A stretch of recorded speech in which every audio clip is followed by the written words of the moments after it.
Às vezes as pessoas que mais impactam o vinho não são os produtores, nem os enólogos, nem quem está lá fazendo o vinho. Mas é o cara que simplesmente levanta uma taça e diz: esse aqui é o melhor do mundo. Hoje a gente vai falar de alguns casos assim, de gente muito importante cuja relação com o vinho foi muito além de uma taça no jantar. O vinho, ou o vinho que eles amavam, fez parte de quem eles foram. A gente vai falar dos grandes embaixadores de vinhos, quando isso nem era uma atividade paga ainda. Roda a vinheta e simbora para mais um vídeo com muita dose franca neste canal.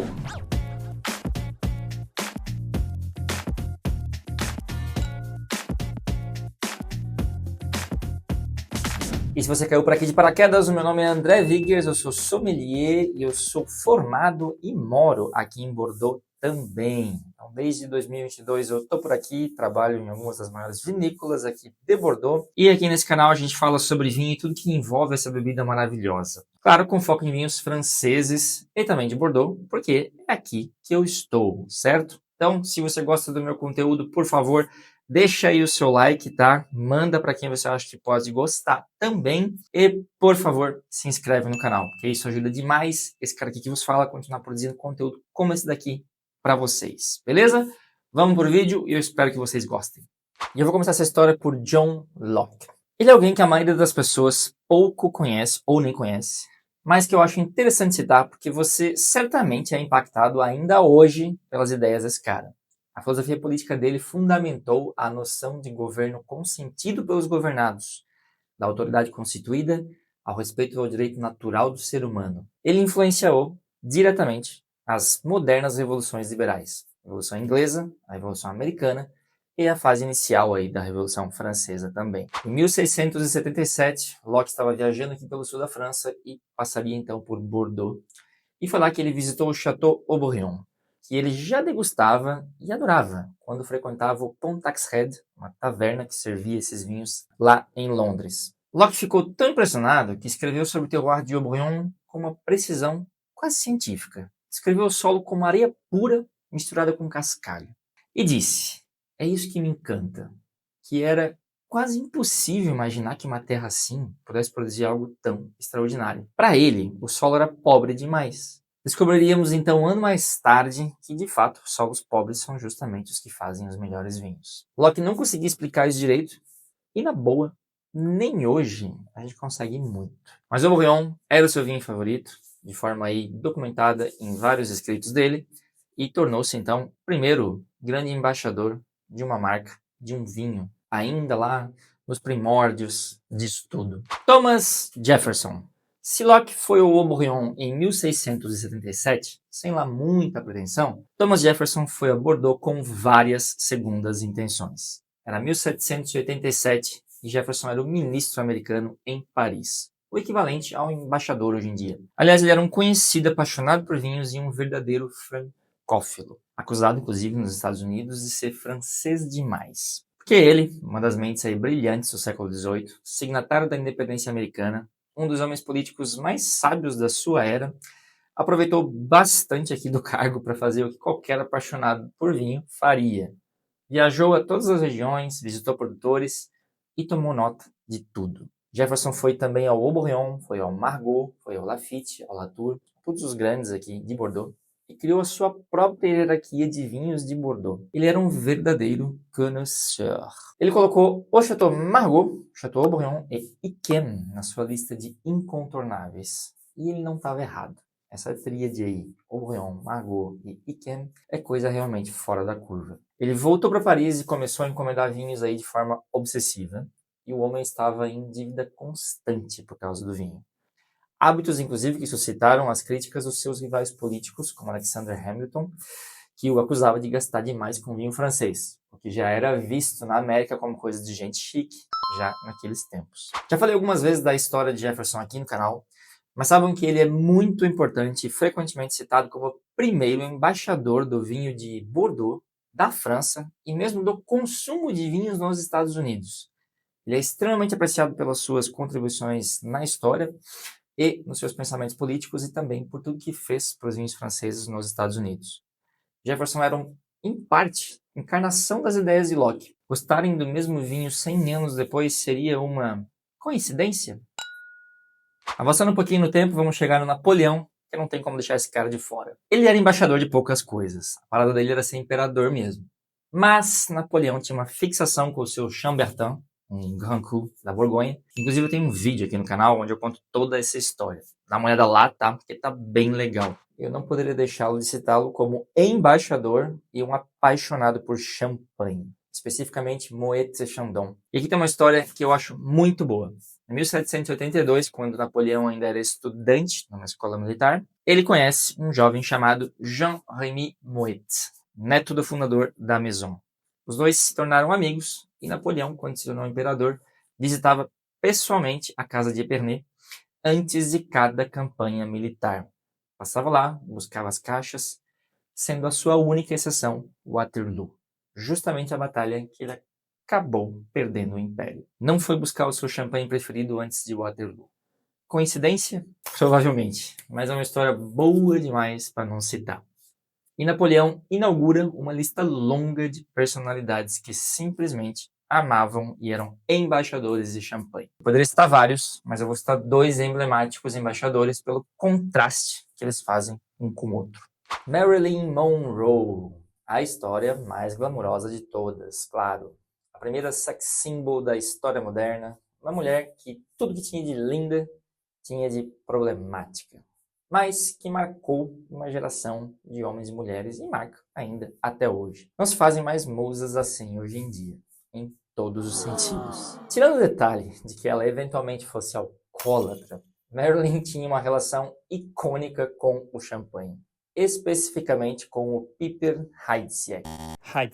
Conta a história que ela chegou a tomar banho em champanhe, 350 garrafas aquecidas numa banheira. Verdade ou não? Eu acho que não é, tá? Hollywood e suas excentricidades nunca podem ser descartadas, então por isso que eu tô contando. Mas o fato é que Marilyn e o Piper Heidsieck eram inseparáveis. A marca usou a imagem dela em campanhas durante décadas, inclusive lançou neste ano uma edição comemorativa de 100 anos do seu nascimento. E tem uma frase atribuída a ela que diz que ela dormia sempre com algumas gotas de Chanel número 5 e acordava sempre com uma taça de champanhe Piper Heidsieck, porque ele aquecia o corpo dela. Bons tempos, né? Marilyn Monroe transformou o champanhe numa extensão do seu personagem, do seu glamour, da sua identidade. Ele caía como uma luva. Poucos produtos no mundo podem dizer que Marilyn foi sua embaixadora e Piper Heidsieck e o champanhe, de um modo geral, podem.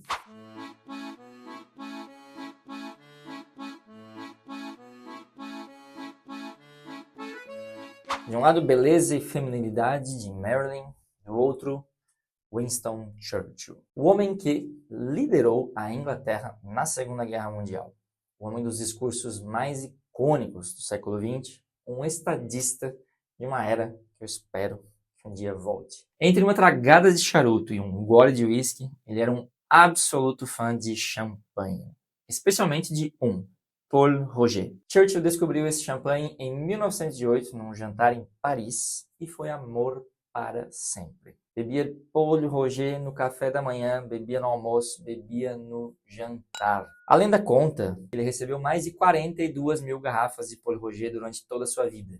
Foi bem longo, inclusive, tá? Para quem bebia todo dia, fumava charuto e bebia uísque com alta regularidade, 91 anos é absolutamente admirável. Ele dava o champanhe como presente para todo mundo e tinha o nome gravado nas suas garrafas que eram enviadas diretamente para ele. Quando Churchill morreu em 1965, a Paul Roger colocou uma borda preta de luto nas etiquetas das garrafas que eram exportadas para a Inglaterra, como se tivesse perdido um membro da sua família.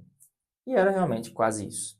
Em 75, eles lançaram uma cuvée especial com o nome dele, que existe até hoje, inclusive, que é a cuvée Sir Winston Churchill. As famílias são próximas e cultivam esses laços de amizade até hoje. Marilyn, Churchill, mas o amor era o mesmo, pela mesma bebida, apenas de marcas diferentes. E aqui tem um caso extra, mas igualmente icônico e fake. Paul Giamatti. Em 2004 ele interpretou o Miles Raymond no filme Sideways, um personagem obsessivo, neurótico, mas apaixonado por vinho. Alguém que não bebia Merlot por princípio. O filme foi indicado ao Oscar de melhor filme, Aliás, eu conto toda a história, a lenda desse filme aqui no canal, neste episódio aqui. Dá uma olhada lá, que eu acho que tá bem bacana para você conhecer melhor. Mas por que ele tá aqui, um personagem?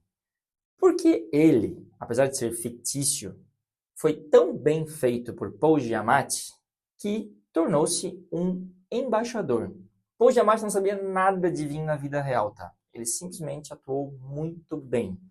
Mas ainda hoje tem gente que vê esse filme e acredita na lenda de que o Pinot é algo tocado por Deus e o Merlot é uma uva simples. Além do papel ter sido bem escrito, ele fingiu tão bem o papel de apaixonado por Pinot Noir que o mundo inteiro acreditou e tornou ele um embaixador do Pinot Noir no mundo inteiro. Personagens icônicos são icônicos justamente por causa disso. Tá aqui para dar uma enriquecida no episódio. Obviamente eu não devo ter citado um monte de gente e esqueci de tantos outros, né? Sabe de algo mais? Tem alguma história? E você, é embaixador de algum vinho?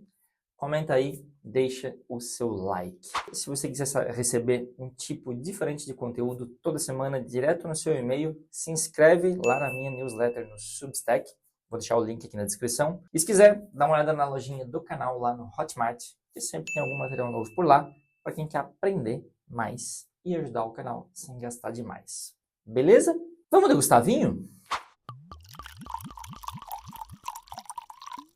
Muito bem, gente. E nesta degustação de vinhos de embaixadores, o que a gente vai degustar?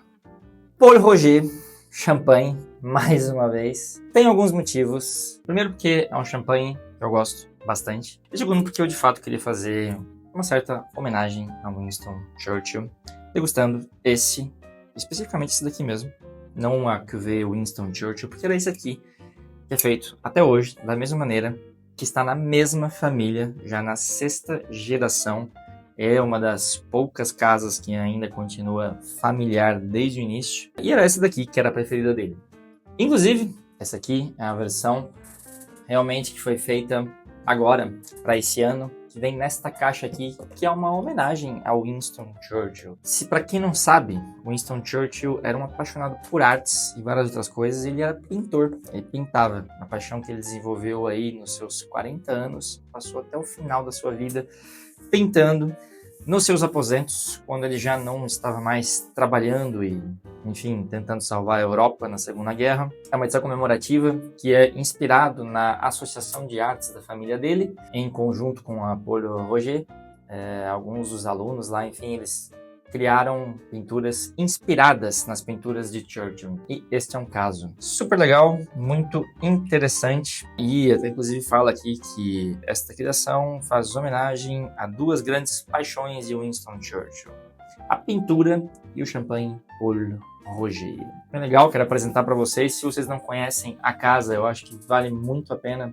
Acredito que deva vender no Brasil, não sei, não tenho certeza. Bom, né?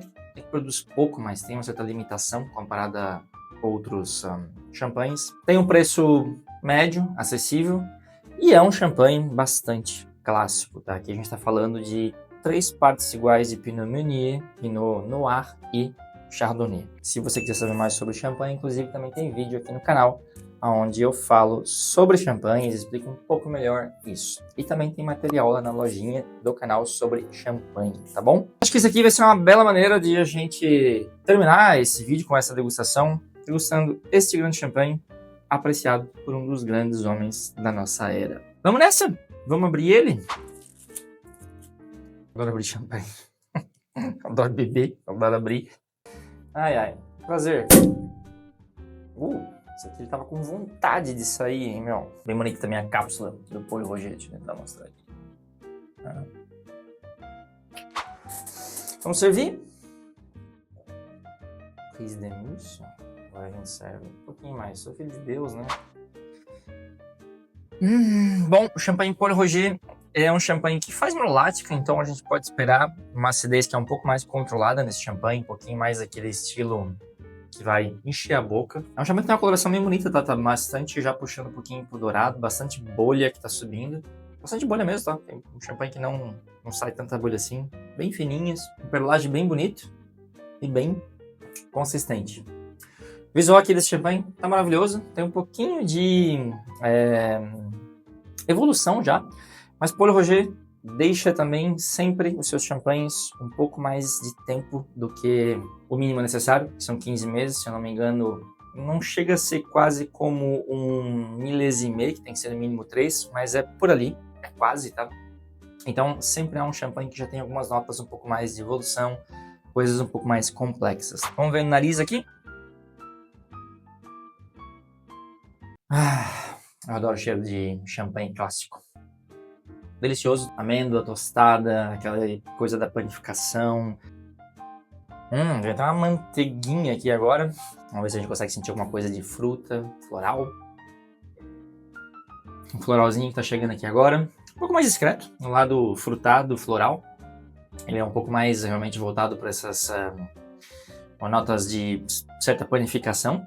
Eu acho que agora começa a vir aqui um pouquinho de fruta amarela. Pode ser até um pêssego também. Não muito evidente assim, mas ele tá um pouco mais focado nessa coisa de... Eu sinto bastante aqui a amêndoa, a manteiga, esses aromas um pouco mais lácteos, né, de panificação. Que tá super bonito, que é um nariz assim bastante clássico, mas bem limpo, bem claro, bem preciso até. E o floral que vem um pouco mais, não me vem assim muito frutado nesse champanhe. Mas eu acho que é algo que a gente espera quando a gente tá abrindo um champanhe bem clássico. É o estilo da Paul Roger, é o champanhe feito da sua maneira mais clássica possível. Mas nariz bem bonito, bem bacana. Vamos ver na boca, vamos provar ele, ver qual é que é.